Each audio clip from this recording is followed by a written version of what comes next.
Oke, teman-teman, bertemu lagi dengan saya, Pak M, dalam pembelajaran matematika online kita. Pada sesi ini kita akan latihan soal dan pembahasan bagaimana menentukan nilai trigonometri di berbagai kuadran. Setelah pada sesi-sesi sebelumnya kita sudah bahas perbandingan trigonometri sudut-sudut berelasi di berbagai kuadran hingga ke koordinat kutub ataupun koordinat polar. Nah, pada sesi ini kita akan mengaplikasikan sudut berelasi dalam menentukan nilai trigonometri di berbagai kuadran ya, teman-teman ya. Nah, sebagaimana kita ketahui bahwa sumbu koordinat bagi koordinat kartesius itu menjadi 4 bagian yang kita namakan kuadran, 4 kuadran ya. Kuadran 1 semua sinus, kosinus dan tangen itu bernilai positif, di kuadran 2 hanya sin yang positif dan kuadran 3 tangen yang positif dan kuadran 4 kosinus yang positif. Nah, sebagaimana kita di sesi sebelumnya kita sudah bagaimana menyingkat ini menjadi sebuah kalimat agar mempermudah kita untuk mengingatnya. Semua sindikat tangan kosong ya, tangan kosong artinya semua positif baik sin kostan, sin sindikat ya hanya sin yang positif, tangan hanya tangan yang positif dan kosong hanya kos yang positif. Jadi semua sindikat tangan kosong. Itu untuk mempermudah kita mengingatnya di setiap kuadran ya, teman-teman ya. Nah, di mana dari pengelompokan kuadran tersebut berlaku rumus-rumus sudut yang berelasi. Nah, kita udah ringkaskan ini di sesi sebelumnya dengan berpatokan kepada sudut 180 derajat dan 360 derajat. Kita pakai bahwa kuadran 2 sin 180 kuadran alfa itu sama dengan sin alfa. Demikian juga cos dan tangennya, ini min cos alfa dan tangen alfa. Demikian juga untuk kuadran 3, kita hanya cek nanti berapa lebihnya dari 180 derajat. Sehingga sin 180 ditambah alfa derajat itu sama dengan min sin alfa. Kenapa? Di sini tangen yang positif, sin dan cosnya itu negatif. Kita hanya berpatokan berapa kurangnya untuk kuadran 2 dan berapa lebihnya untuk kuadran 3. Sementara kita untuk kuadran 4 kita pakai berapa kurangnya dari 360 derajat. Sin 360 derajat ya kurang alfa itu sama dengan min sin alfa. Jadi untuk cosnya dia positif dan tangennya negatif. Jadi ini saya pakai acuannya adalah 180 dan 360 sehingga kita tidak perlu merubah ya sin menjadi cos ataupun cos menjadi sin. Jadi kita tidak perlu merubah kebalikannya. Demikian juga dengan perioditas trigonometri bahwa sin n kali 360 ditambah alfa itu sama dengan sin alfa. Demikian juga cos alfa dan tangen alfanya nanti tergantung dia di kuadran berapa nilai di sini ya teman-teman ya. Nah ini kita udah aplikasikan di antara contoh yang kita buat. Contoh 1 di sini cos 120 derajat. Nah, kita tahu bahwa 120 derajat ini dia berada di kuadran 2, teman-teman ya. Kuadran 2. Jadi kita perkirakan dia di sini lah. Katakan seperti itu ya, kuadran 2. 180. Nah, ini kira-kira sudutnya. Nah, sudut ini kan berelasi dengan alfa ya, alfa di sini. Dengan catatan sudut 120 derajat ini terletak pada kuadran 2 dan cos di sini bernilai negatif karena hanya sin yang positif. Sehingga bisa kita tuliskan, kita cek nih, ini kan 120, anggap ini 120 atau bisa kita lihat 120 itu berapa kurangnya dari 180. Jadi kita tuliskan, oh ternyata 60. Kita tuliskan saja cos 120 itu sama dengan cos 180 dikurang 60 derajat. Gitu ya teman-teman ya. Jadi alfanya itu adalah 60. Sehingga dengan mengingat Sudut-sudut istimewa bahwa cos 60 itu adalah setengah. Karena posisinya di sini cos, yang ditanya cos, posisi cos itu adalah negatif di kuadran 2, maka nilainya adalah min cos 60 derajat atau min setengah. Jadi ini kita sudah pernah bahas ya teman-temannya. Yang berikut yang mau kita bahas adalah bagaimana kalau misalkan nih contoh 2. Kalau ditawarkan ketika nilai cos alfa min setengah akar 3 dan sudut alfa ini berada pada kuadran 2, maka nilai tangen alfanya adalah berapa teman-teman ya? Ya, itu yang harus kita cek ya. Jadi pertanyaannya dibalik ya. Nah, kita tahu bahwa kuadran 2 itu hanya sin yang positif. Jadi ini udah benar ya, pernyataannya ini udah benar bahwa cos di sini negatif. Nah, kita buatkan terlebih dahulu. Misalkan kita perhatikan, misalkan nih segitiga berikut ini ya. Segitiga, nah ini sumbu Y kita namakan Y, dan ini X, ada pun tanda negatif di sini, dikarenakan dia berada pada sumbu X negatif, gitu ya. Dan ini sisi miringnya. Dan ini sudut alfanya, kita anggap seperti itu teman-teman ya. Dengan catatan bahwa cos alfa itu ya dengan rumus sudut berelasi itu sama dengan 180 kurang alfa itu sama dengan min cos alfa. Karena apa? Cos di sini negatif di kuadran 2. Maka kita pakai sudut alfa ini, teman-teman. Sehingga dari pernyataan tersebut dan sebelumnya kita sudah bahas bahwa ketika kita menggunakan sudut segitiga siku-siku, bahwa nilai trigonometrinya itu cos alfanya itu adalah sami samping per miring. Artinya dalam hal ini adalah sampingnya adalah X, miringnya adalah R. Nah, kebetulan nilai X di sini berada pada sumbu X negatif. Maka kita bisa tuliskan sampingnya X, miringnya R. Nah, inilah yang bernilai min 1/2 akar 3 atau akar 3/2, teman-teman ya. Karena tanda min di sini karena dia berada pada kuadran 2. Min akar 3/2 berarti X-nya adalah min akar 3, R-nya adalah 2. Dalam hal ini R-nya 2, X-nya akar 3, min akar 3. Kemudian berarti kita butuh langkah selanjutnya. Karena yang ditanyakan adalah tangen alfa.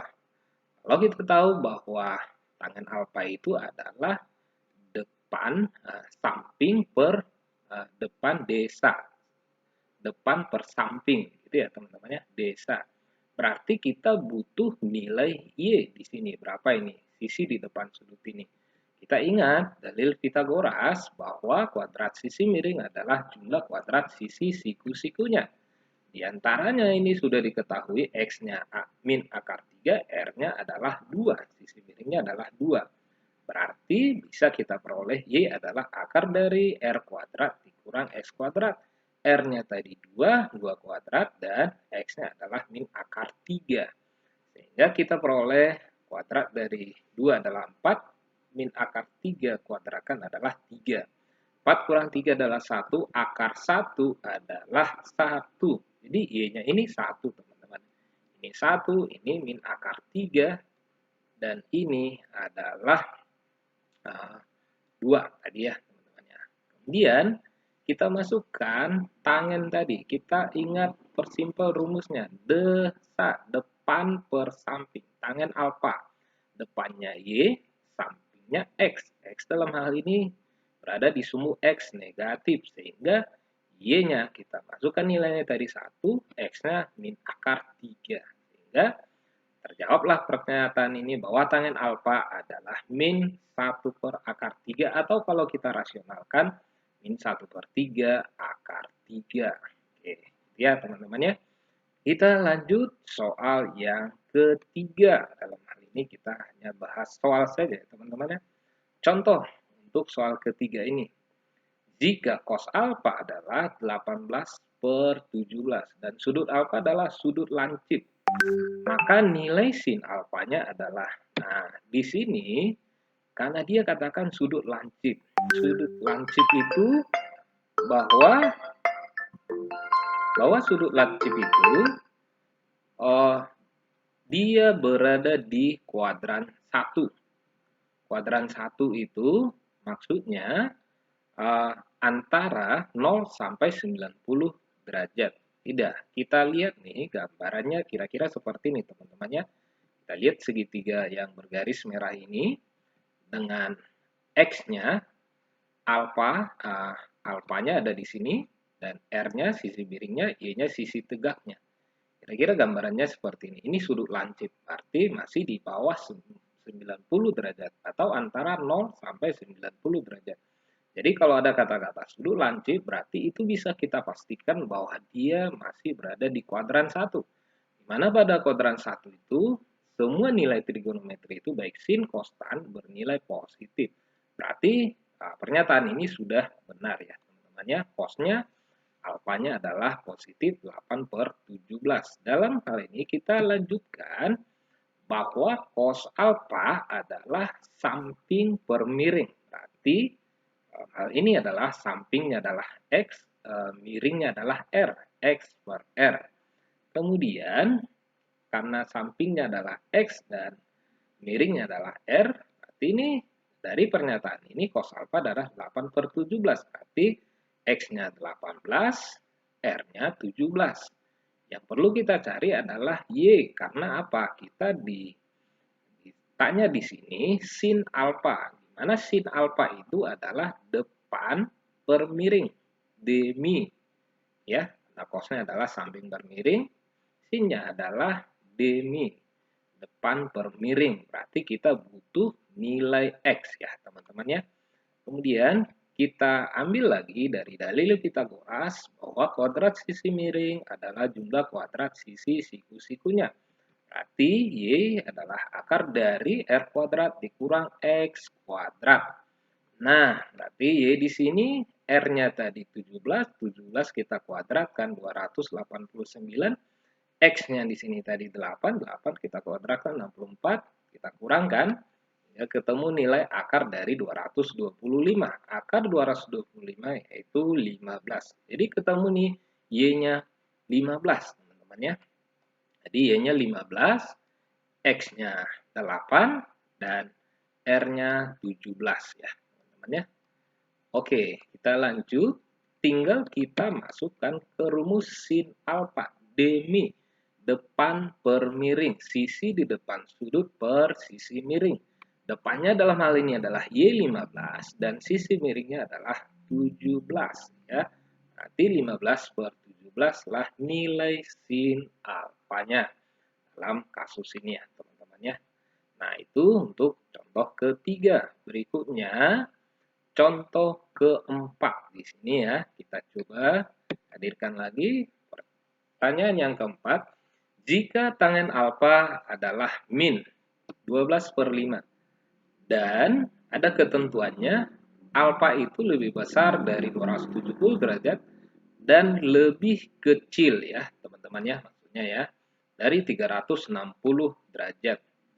Nah, dalam hal ini tentukan nilai sin alfa. Kalau alfanya lebih besar 270 derajat dan lebih kecil 360 derajat, kira-kira berarti dia kuadran 1, 0 sampai 90, kuadran 2, 90 sampai 180, kuadran 3, 180 sampai 270, berarti dia di sini nih kuadran keempat, yakni 270 sampai 360 derajat. Di kuadran 4 ini hanya cos yang positif. Berarti pernyataan ini sudah benar bahwa tangen alfa bernilai negatif. Ini 12/5.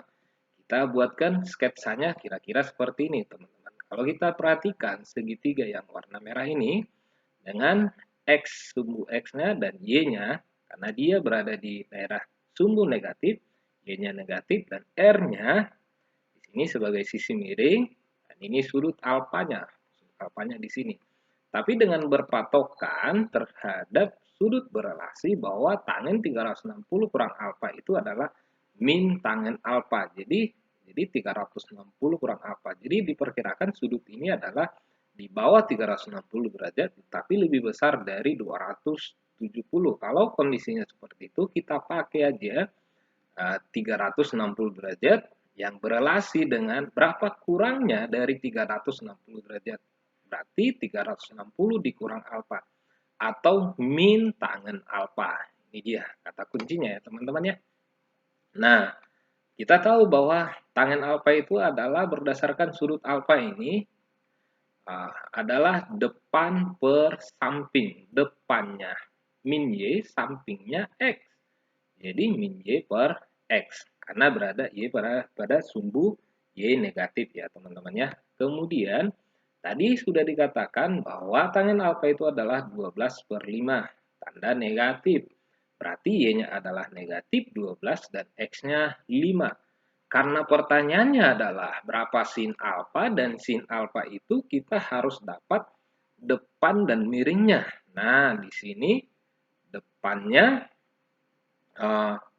sudah diketahui tetapi miringnya belum. Berdasarkan dari Pitagoras bahwa kuadrat sisi miring ini adalah jumlah kuadrat sisi siku-sikunya. Berarti R adalah akar dari X kuadrat ditambah Y kuadrat. Yang nilainya X-nya tadi 5 dikuadratkan 25, Y-nya tadi min 12 dikuadratkan 144. Ditambahkan hasilnya menjadi akar 169 atau nilai R-nya adalah 13 ya teman-teman ya. Kemudian kita tinggal masukkan bahwa sin alfa itu adalah depan per miring, karena kita tahu nilai sisi miringnya ini adalah 13 dan ini adalah min 12 serta X-nya adalah 5. Kira-kira seperti ini teman-teman ya. Nah, Y-nya min 12 dan R-nya 13 sehingga sin alfa adalah min 12 per 13 atau kalau ditulis min 12 per 13 sama saja teman-teman ya. Oke. Kira-kira seperti itu aplikasinya yang bisa kita gunakan dari sudut berelasi untuk menentukan nilai trigonometri di berbagai kuadran ini, teman-teman. Demikian pertemuan kali ini. Semoga pembahasan soal ini bermanfaat atas pemikiran dari subscriber kita yang kemarin sebenarnya dikasih di berbagai kuadran. Tetap semangat belajarnya, menggunakan